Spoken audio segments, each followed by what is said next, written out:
Hey, what's up guys? Little man with a big opinion here.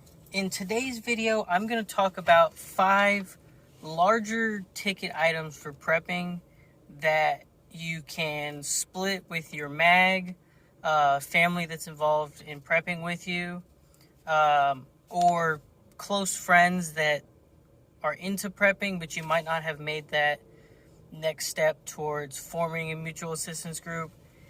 And doing these transactions, making these deals will probably help.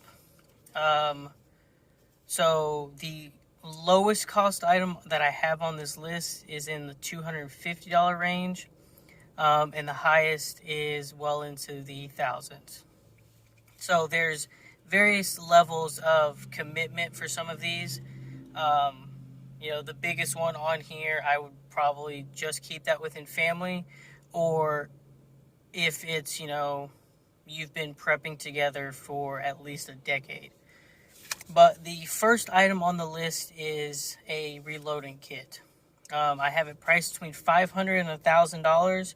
There are more expensive setups that you can have something that's completely automatic. You just have to pour, the primers into one thing, the brass into another, the powder, and then the lead, and it loads at 3 to 8 rounds a minute. That's in the $3,000 to $4,000 range. The cheapest setup, a single press, after buying the press and all the materials to make, let's say, 500 rounds, you're looking at the low end of $500. And that's getting the cheapest, just a Lee precision press. You get something that's multi-stage. You're adding a few more $100. You get something that makes things a little bit automatic, like it automatically pours your powder for you. You're looking at a little bit more money. On the lowest end, I would say $500 is a good start for a reloading bench, and that's a lot of money. So splitting that cost with 1 or 2 people, especially if the main caliber that you use is different. If you're all running 223 9mm, then you can all contribute into that. But after the initial price of the setup has been bought, the one person, so for example, my family, one person has a 338 Lapua. He's the only person with it, so he's the only person that's going to buy the dies for that rifle. I have a 7.62 by 54R. I'm going to buy those. My dad has the 44 Magnum, so he's going to buy the 44 Magnum dies. This is something we've talked about for years and will probably happen in 2021. We've kind of discussed rotating who has this setup. We've kind of discussed, if my brother wants 338 Lapua, he buys materials. I can make it over a month and give him the end result. So that is one of the lower items on the list. The next is bulk ammo, and I have it set at $250 plus. I would consider bulk ammo anything over 250 rounds. Your 100-round stuff, I wouldn't quite put in the bulk category. I'm also kind of thinking more along the lines of 500 rounds, which right now is a lot more expensive than what it was 2 years ago.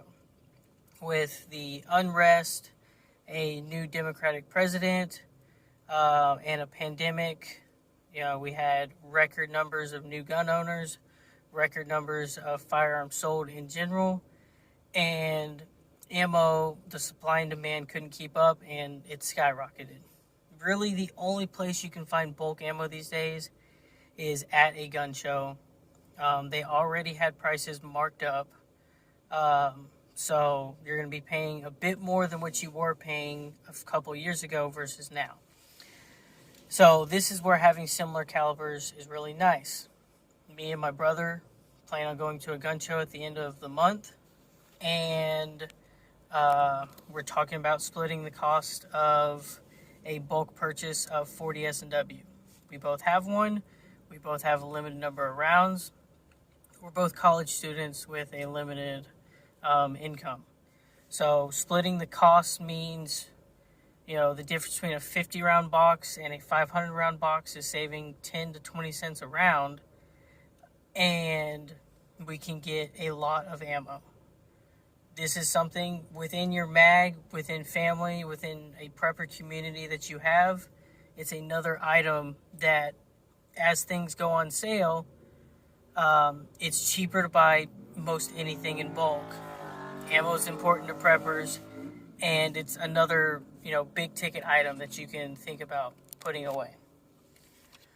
The third item on the list is a freeze dryer. I didn't know they made, in-home freeze dryers until about 5 or 6 months ago when I saw Canadian Prepper. He got the Harvest right. I think he got the medium. He might have gotten the small, but I don't remember. But I just looked up the medium, and it's $2,600. That's a lot of money. It does, if you run it constantly throughout the entire year, you can put away, it was 750 pounds worth of food. That's freeze-dried. You get the Mylar bags and the oxygen absorbers, that food has a 25-year shelf life. So it is a solid investment, but one person spending $2,600,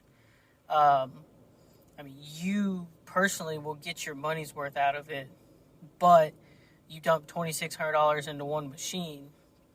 Do you also have the extra income to buy the amount of Mylar bags for that 1 year to maximize its potential?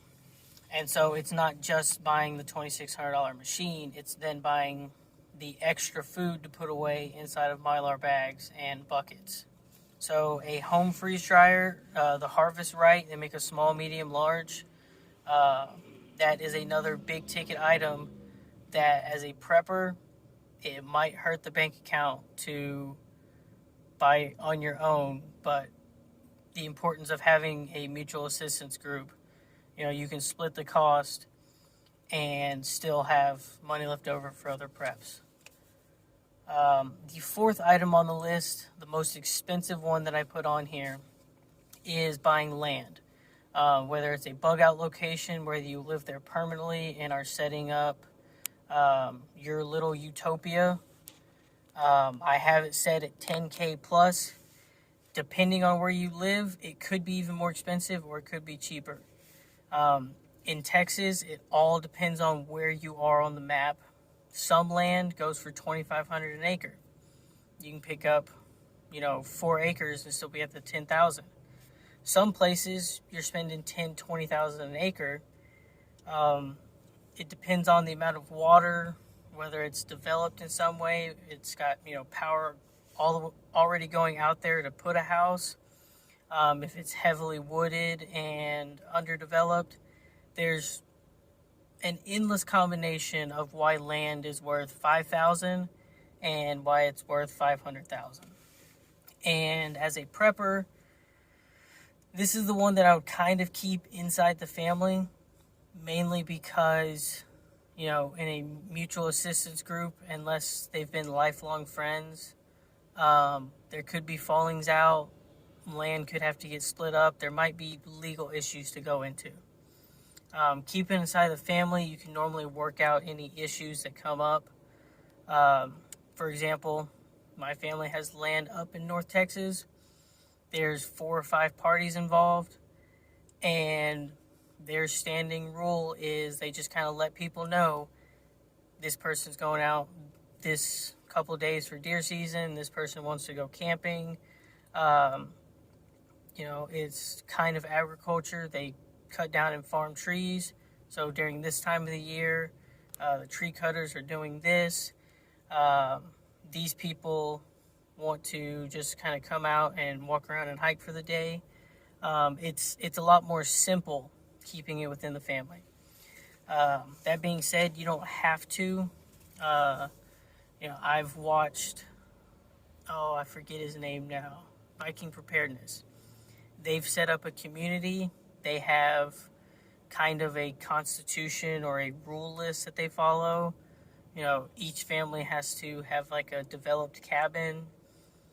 They have to have a year's worth of food stored out there, and that's the community bundle of food. That's like their safety net, and you have to contribute. So if you have a well-established plan, you don't have to keep it within the family. That's just the safe bet. And the last one on here, item number 5, pretty simple. I just wrote anything. If toilet paper goes on sale in the 24 roll packets, and you're saving 30 cents per roll versus just getting a normal 6-pack for the month, then you and a friend get together, you spend $30, you save yourself your 30 cents a roll or whatever. Rice goes on sale, beans go on sale, candles go on, whatever you can think of that can be bulk bought and will benefit you, your family, your prepping community, your mag, whatever you want to call it. Keep on the lookout for that. The other nice thing about anything is if you're trying to get people involved in prepping, the little 6-ounce jar of honey, say it costs $5. The 12-ounce cost $7. But if you buy the half-gallon jug, you spend $40, but price per ounce, you're saving 30-40 cents, and you just got your honey consumption for 3 months if you split it evenly. Now what you do with that amount of honey is you say, hey, this is on sale. If we split the cost, we don't have to worry about getting a 6-ounce jar every month. Now we've got the half-gallon jar that is 6 months worth of honey for us. If you buy a mason jar, I'll pour half of it in there. Little things like that. Eventually you can say, look, I pick up Mountain House food. Get it in number 10 cans. I normally order half a case, but if I order a full case, we can split the price and save money versus getting the single packets at Walmart. And that's how you develop people into becoming preppers and making these little transactions with them. Maybe they will want to prep with you. And after you get out of the any category, then you move up to the ammo category. Then you move up to the reloading category. Then the freeze dryer. And maybe at that point, you could even ask them about land. So I hope you enjoyed this video. I had fun making this one, especially that several of these items are in the works within prepping for me. So I'm not just acting like a guru about it. But if you enjoyed the video, like it. If you find this information useful or helpful to a friend or family member, share the video with them. And lastly, subscribe, and I hope you have a great day.